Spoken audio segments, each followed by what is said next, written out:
et qu'il existe, avec 8 milliards de personnes sur la Terre, 8 milliards de façons d'incarner des valeurs. Et c'est cela surtout que je souhaite mettre en avant.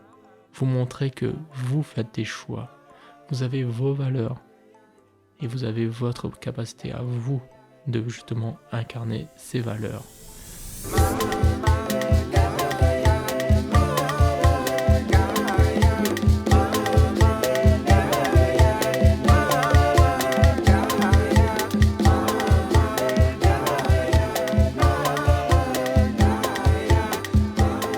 Salut et bienvenue sur le podcast Harmoniser sa vie. Je suis Gaël Salési, créateur du mouvement harmonisateur de vie. Mon but, permettre à chacun de ramener de l'harmonie dans sa vie en osant être pleinement soi et se libérer de tous les masques qui freinent son épanouissement. Je crois fortement que le monde sera en paix et en harmonie lorsque chaque être humain vivra en incarnant son véritable soi. Le mouvement harmonisateur de vie a donc pour but d'aider toutes les personnes qui aujourd'hui sont conscientes qu'elles sont sur la Terre pour une raison précise et qui souhaitent se mettre en accord avec cette destinée. J'ai créé le podcast Harmoniser sa vie dans lequel je partage les concepts clés en développement personnel et spirituel pour vous permettre de faciliter cette transition. Salut à tous, on est jeudi et le jeudi, comme vous le savez, c'est incarner ses valeurs. La semaine dernière, je vous avais partagé l'interview de Marc Perugini pour laquelle il vous parlait de la notion de liberté. Si vous l'avez écouté cette interview, je suis sûr que comme moi, vous vous êtes dit mais waouh, à des moments forcément, il y a dû un moment où vous vous êtes dit mais oui, c'est exactement ça. C'était très riche, on a abordé énormément de sujets et j'ai adoré la manière dont Marc amène justement ses points de vue, à quel point on peut sentir toute l'expérience qu'il a et à quel point il a déjà lui-même analysé toutes ces différentes idées et à quel point il a pu les incarner dans sa vie pour pouvoir exprimer avec autant de facilité, de simplicité, des choses qui peuvent paraître complexes. Et du coup, il y a certains points qu'il a abordés rapidement, qu'il a pas forcément, ou sur lesquels il n'est pas vraiment rentré en profondeur parce que c'était pas forcément directement lié à justement la notion d'incarner la valeur liberté. Et du coup, ce que j'aime faire moi dans les posts dans les épisodes post-interview justement, c'est de vous parler de certaines notions qui ont été abordées mais très brièvement et de rentrer un peu plus en profondeur, de vous donner un peu plus d'informations sur quelque chose qui a été abordé brièvement. Donc, la première de ces notions dont Marc avait parlé, c'était de faire attention à ne pas prendre les valeurs d'autres personnes. De vraiment se dire qu'une valeur, c'est la sienne et que on doit vraiment prendre conscience que quand on choisit une valeur, c'est la nôtre et elle ne nous est pas imposée. Et du coup, moi, c'est ce que j'appelle en fait la différence qu'il y a entre les principes et les valeurs. C'est souvent les principes, ce sont des valeurs qui sont clés dans un mouvement culturel, un mouvement politique. C'est vraiment quelque chose qui régit en fait un groupe, c'est les valeurs d'un groupe, d'une communauté. Et que parfois, on peut avoir l'impression que le fait d'être dans cette communauté-là, comme si on a un peu l'obligation justement d'être en accord avec ces valeurs. Pour vous expliquer, ça peut être par exemple, on est français, donc on nous dit que les valeurs de la France sont liberté, égalité, fraternité. Et donc du coup, on est obligé, nous en tant que Français, en ayant un passeport français, en gros, on serait obligé de suivre ces valeurs-là et de se dire que notre priorité, ce sont ces valeurs-là. Alors, là-dedans, je ne dis pas qu'il ne faut pas être en accord avec les valeurs et que c'est un choix personnel en fait. La notion là-dedans, c'est de vous dire est-ce que vous êtes en accord avec ces principes ou pas, et que vous avez le choix. Moi, c'est surtout cette notion de choix qui est super importante. C'est que vous puissiez vous dire est-ce que de ces principes-là, j'en fais des valeurs personnelles ? Est-ce que oui, je suis en accord avec la notion de liberté ? Est-ce que je suis en accord avec la notion d'égalité, en accord avec la notion de fraternité à la française, si je peux dire ? Comment elle est définie selon la France ? Est-ce que moi je suis en accord avec ça? Et j'ai le droit au bout d'un moment de me dire ah bah oui ou non, en fait. Et là-dedans, c'est la clé. C'est vraiment ça qui est super important parce que si moi je vais parler de la liberté de la manière que on regarde comment Marc nous a parlé de la liberté, aujourd'hui la définition de liberté qu'a donnée Marc, est-ce qu'elle est en accord avec la notion ou le principe de liberté de la France?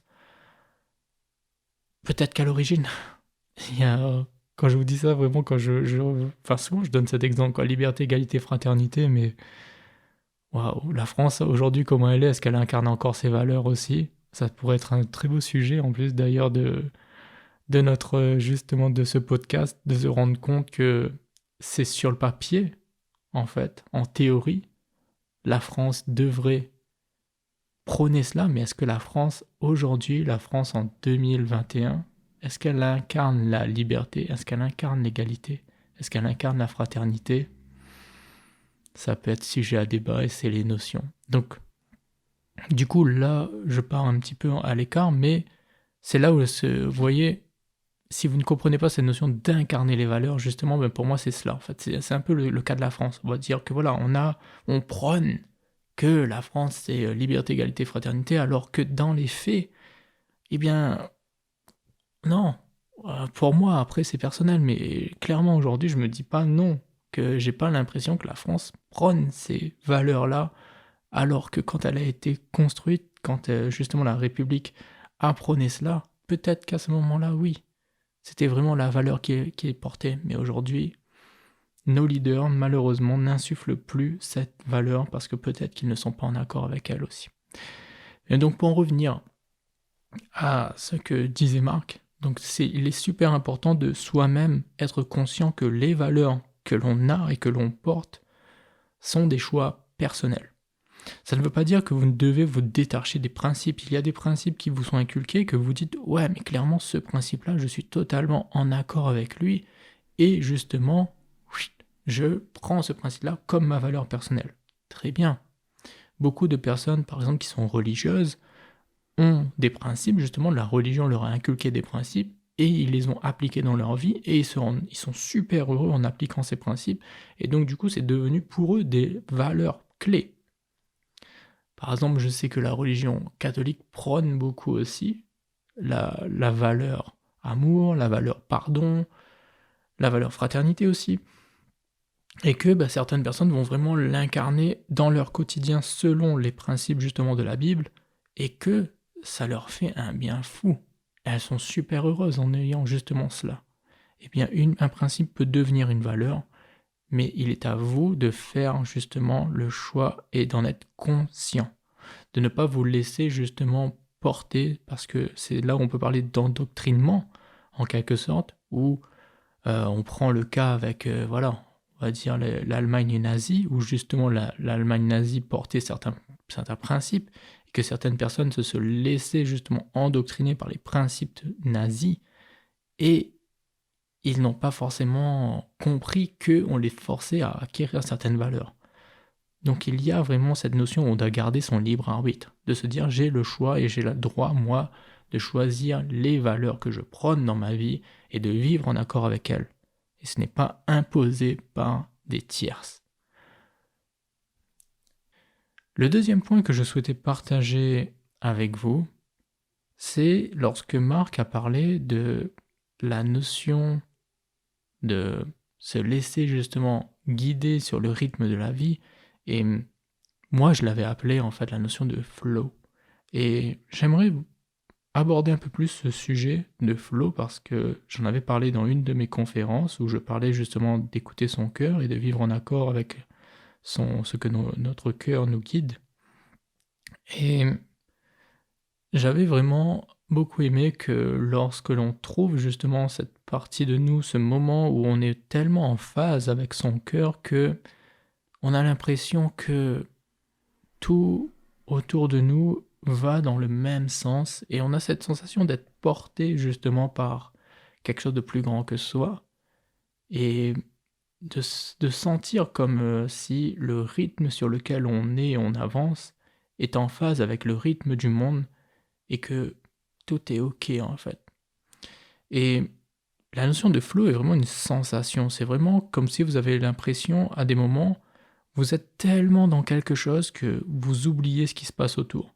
Vous avez l'impression d'être dans une espèce de bulle et que le monde autour de vous continue à vivre, mais vous êtes tellement connecté à quelque chose, vous êtes tellement en phase avec ce que vous êtes en train de vivre là, à l'heure actuelle, que comme si le monde, il s'arrête. Et que ce moment-là prend tellement d'importance que le flot de vos pensées sont concentrés là-dessus. Vos émotions sont à fond dans justement ce qui est en train de se passer. Votre corps physique réagit totalement avec ce qui est en train de se passer. Et vous vous sentez en même temps connecté à quelque chose de plus grand. Cette notion de flow, elle est vraiment cette idée-là. Pour vous donner un exemple concret, il y a un jour, en fait, j'avais coaché une personne qui est un batteur et il était en concert et il me disait qu'à un moment, il voyait, en fait, il a eu une sensation pendant le concert où il a eu l'impression que il jouait son morceau, son rythme, mais comme si le monde était au ralenti. Il avait l'impression que pendant qu'il jouait, il avait le temps d'observer tout le monde, les spectateurs, de voir en fait la joie que tout le monde avait dans le public, en même temps de se concentrer sur tous les autres musiciens et les chanteurs, de voir justement cette joie aussi qu'il y avait.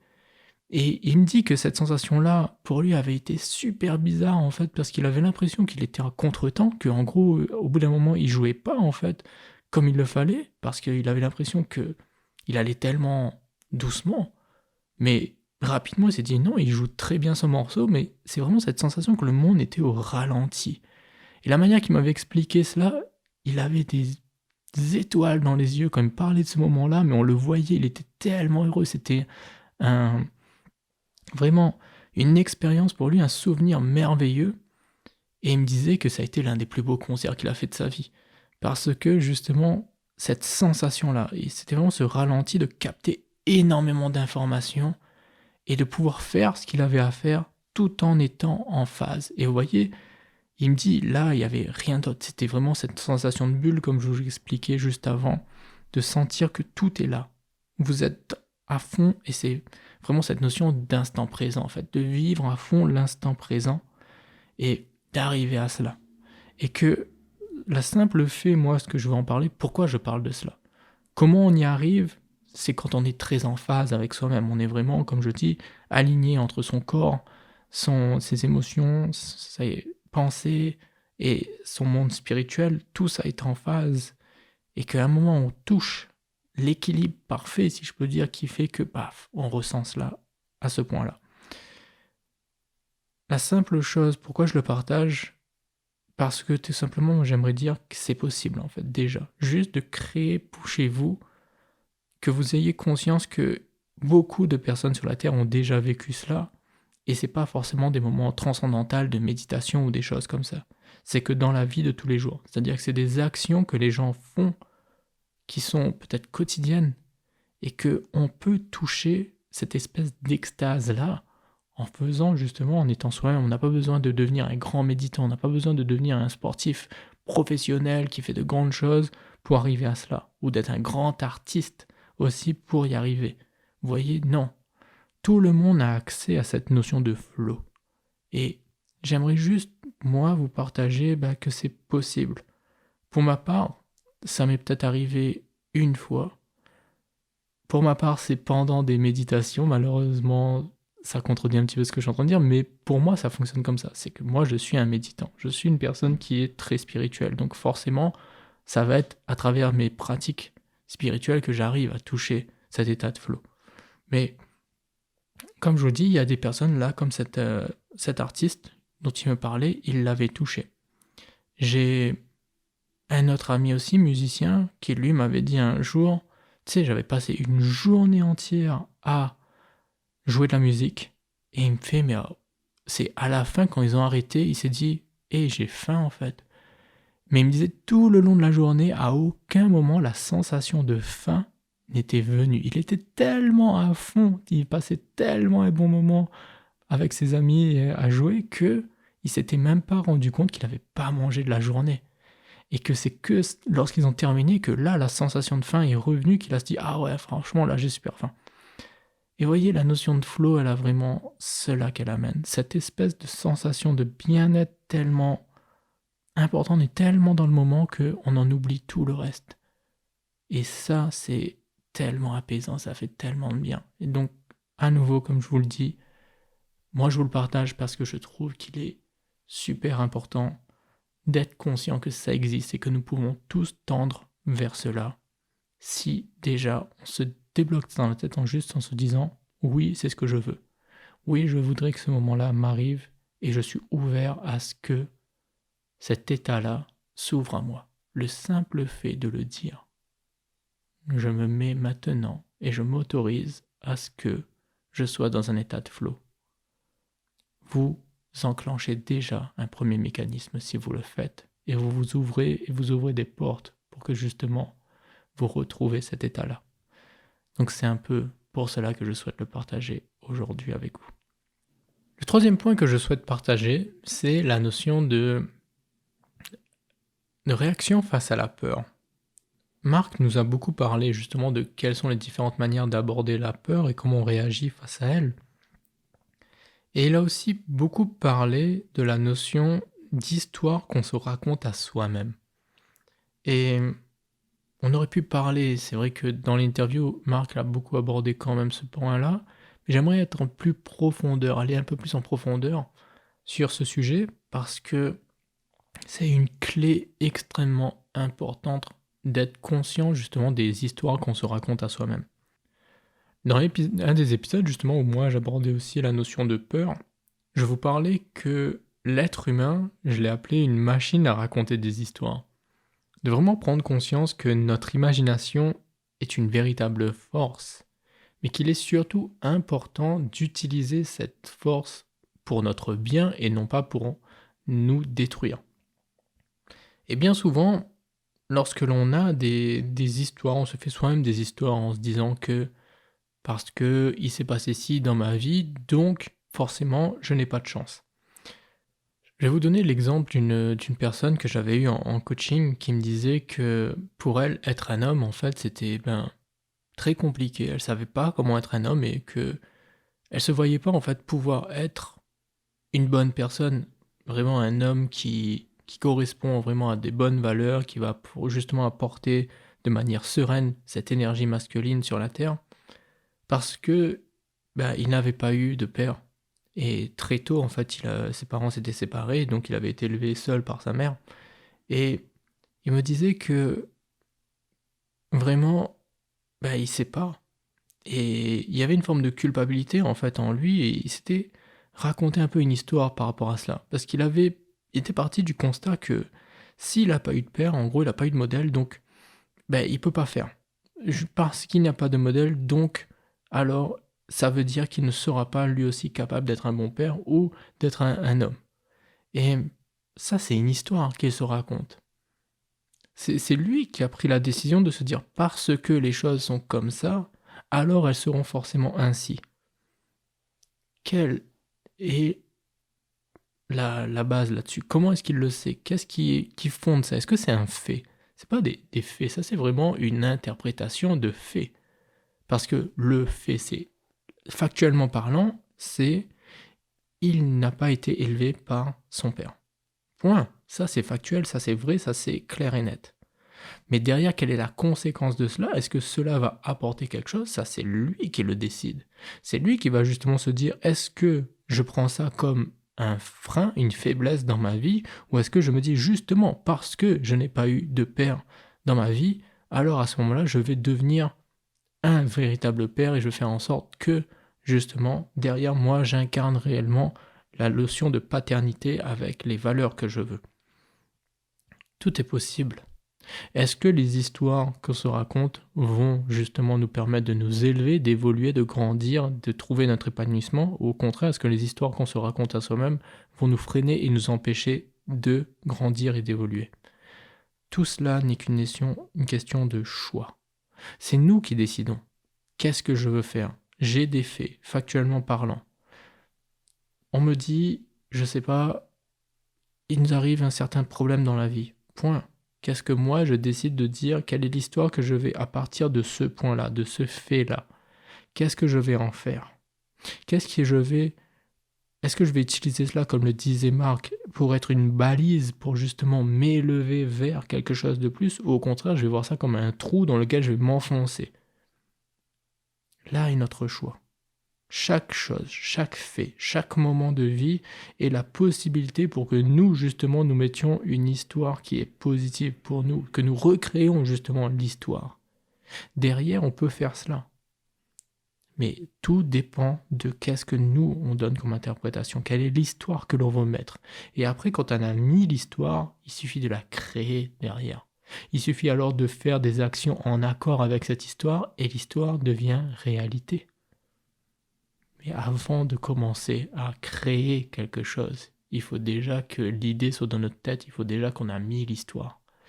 Eh bien, derrière, c'est là notre capacité, justement la capacité de l'imagination. C'est là la capacité de l'être humain, justement être une machine à histoire. C'est de commencer dans sa tête à créer les histoires et ensuite de mettre les actions en phase avec elles pour justement avancer. Donc voilà ce qui va conclure l'épisode du jour dans lequel j'ai pu vous parler un peu de notions qui n'étaient pas forcément en lien avec incarner directement ces valeurs de liberté. Je vous laisse aller écouter justement le podcast l'interview de Marc et vous aurez toutes les informations. Moi, je souhaitais surtout vous donner quelques clés de développement personnel et spirituel aujourd'hui, vous amener vraiment à un peu plus de réflexion en profondeur ces différentes notions. Dès la semaine prochaine, on reprend l'interview et j'aurai l'immense joie à nouveau d'accueillir un homme pour qui j'ai beaucoup aussi de respect, une personne qui porte de très belles valeurs. On abordera la notion de paix, la recherche de paix intérieure. Ce sera vraiment cette valeur-là qui porte justement le prochain invité. Vous verrez qu'on abordera les choses sous un angle bien différent de Marc, un côté un peu plus, on va dire, plus ambitieux, plus comment est-ce que justement on met des actions pour réaliser des choses et on va être vraiment dans le concret, dans l'action. Vous allez voir que l'énergie de cette personne-là, de toute manière, elle est à fond là-dedans, dans ce dynamisme-là. C'est une autre forme que celle de Marc ou bien même de Juliane, mais vous verrez que c'est justement le but de ces interviews, d'avoir des approches différentes, d'avoir des personnalités différentes et de voir comment chacun, à sa manière, incarne des valeurs et qu'il existe avec 8 milliards de personnes sur la Terre, 8 milliards de façons d'incarner des valeurs. Et c'est cela surtout que je souhaite mettre en avant. Vous montrer que vous faites des choix. Vous avez vos valeurs et vous avez votre capacité à vous de justement incarner ces valeurs. Et c'est toute la beauté de notre monde. Voilà ce qui va conclure le podcast du jour. Je vous rappelle les 3 notions que j'ai abordées. Donc la différence entre les principes et les valeurs, la notion de flow et le fait que nous sommes des machines à raconter des histoires. Comment utiliser ces différents points pour plus d'épanouissement dans sa vie? Voilà ce qu'on a discuté ensemble aujourd'hui. Si vous avez pu vous en tirer profit, ne serait-ce d'une seule chose, comme je le dis à chaque fois, retenez qu'une seule chose. Si j'ai pu partager des milliers d'informations, mais que vous en avez eu une qui est importante pour vous, gardez celle-là et le reste, jetez-le à la poubelle. Faites le tri dans vos pensées et allez à l'essentiel. Toujours, faites des choix. Voilà ce qui conclut l'épisode. Je vous souhaite à tous une merveilleuse journée. Prenez soin de vous et surtout, n'allez jamais à l'encontre de ce que vous dit votre cœur. Bye bye. Li même gros moment, la cadeau.